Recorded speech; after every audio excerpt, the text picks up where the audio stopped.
여러분 안녕하십니까? 4월 23일 금요일 뉴스투데이 시작합니다. 문재인 대통령이 어젯밤 기후정상회의에 화상으로 참석해 조 바이든 미국 대통령과 처음으로 마주했습니다. 이 자리에서 문 대통령은 2030 국가 온실가스 감축 목표치를 추가로 상향해 올해 안에 유엔에 제출하겠다고 밝혔습니다. 조국현 기자입니다.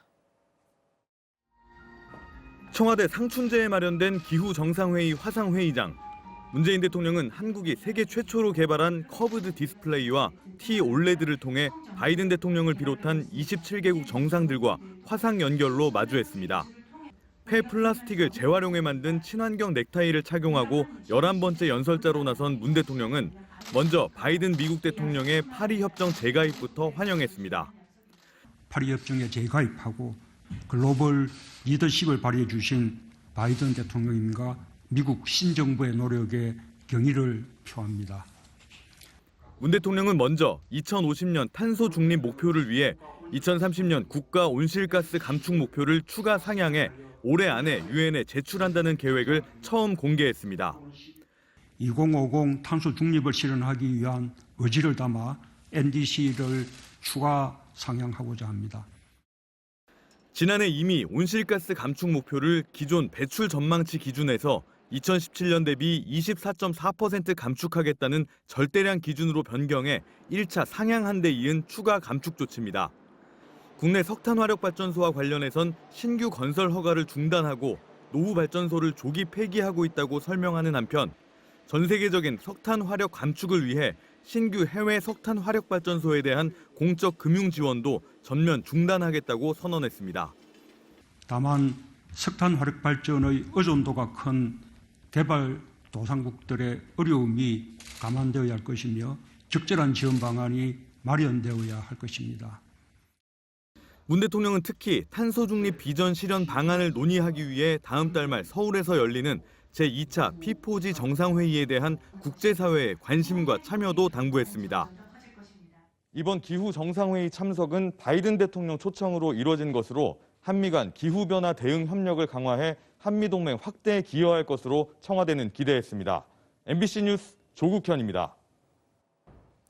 오늘 코로나19 신규 확진자 수는 800명대 안팎까지 오를 것으로 예상됩니다. 경기도 부천의 노인보호시설에서 36명이 무더기로 확진됐습니다. 박윤수 기자입니다. 경기도 부천의 노인주간보호센터.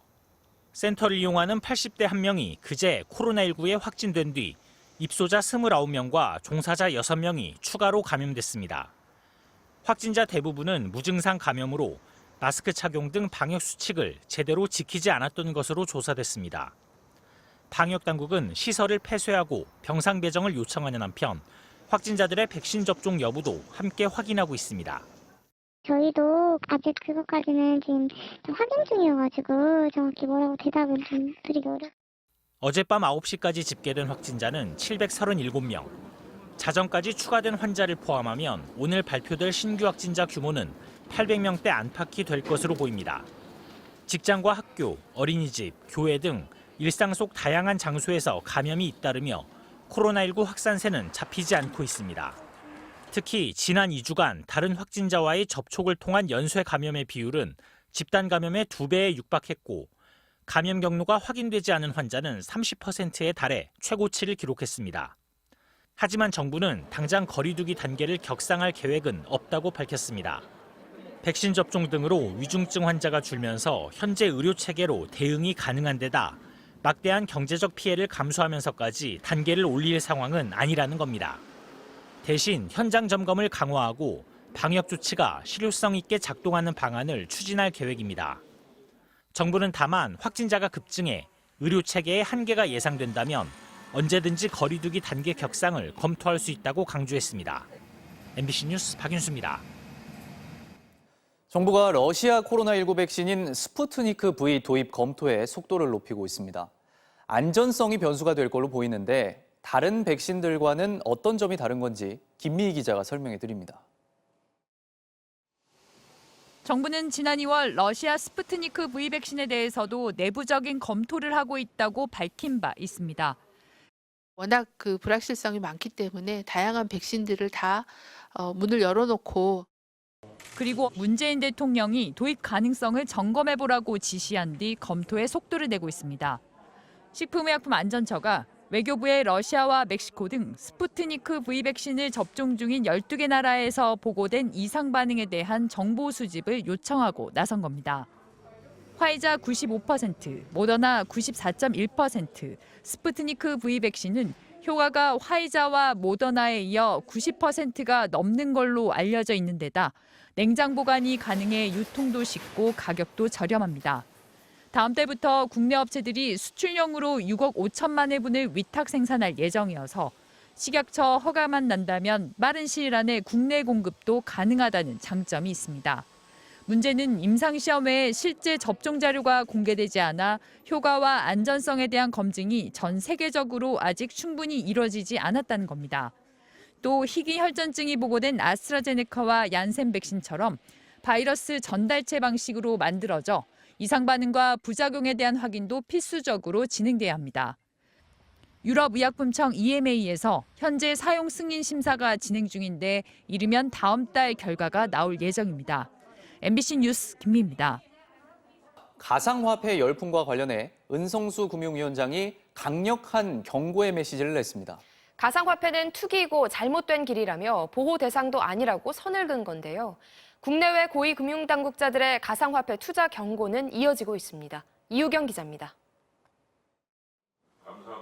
국회에 나온 금융당국 수장은 작심하고 말을 쏟아냈습니다. 이거는 인정할 수 있는 화폐가 아니다는 건 분명히 정부가 일관된 이야기를 했고 가상화폐 투자자는 보호하지 않겠다고 말했습니다. 국민들이 많이 투자한다고 관심 갖고 보호해야 된다 이런 거는 저는 생각하지 않습니다. 잘못된 길로 가면은 잘못된 길로 간다고 분명히 이야기해 줄 필요가 있다고 저는 생각을 하고요. 그럼 세금은 왜 매기냐는 질문엔 이렇게 답했습니다. 예컨대 그림을 사고 파는 데에서 양도사익이 있으면 저는 세금을 내는 걸로 알고 있는데 다 보호해 줘야 되냐 떨어진 거에 대해서 책임을 져주냐는 건 아니거든요. 가상화폐는 투자가 아니라 투기이고 보호해주지 않겠다는 강한 경고를 보낸 겁니다. 이런 경고는 해외에서도 이어지고 있습니다. 제롬 파월 미국 연준 의장은 지난주 가상화폐는 투기를 위한 수단이라고 비판했고 비트코인에 대해 거품과 단기 급락을 경고하는 기관 투자자들의 경고도 잇따랐습니다. 코인 자체의 가격이 0원이 돼도 이상하지 않고 1억이 돼도 이상하지 않거든요. 공정한 거래가 이루어지지 않을 수도 있다는 점을 항상 염두에 두고 투자를 할 필요가 있습니다. 금융당국은 오는 9월까지 실명 확인이 안 되는 가상화폐 거래소를 모두 폐쇄하겠다고 다시 경고했습니다.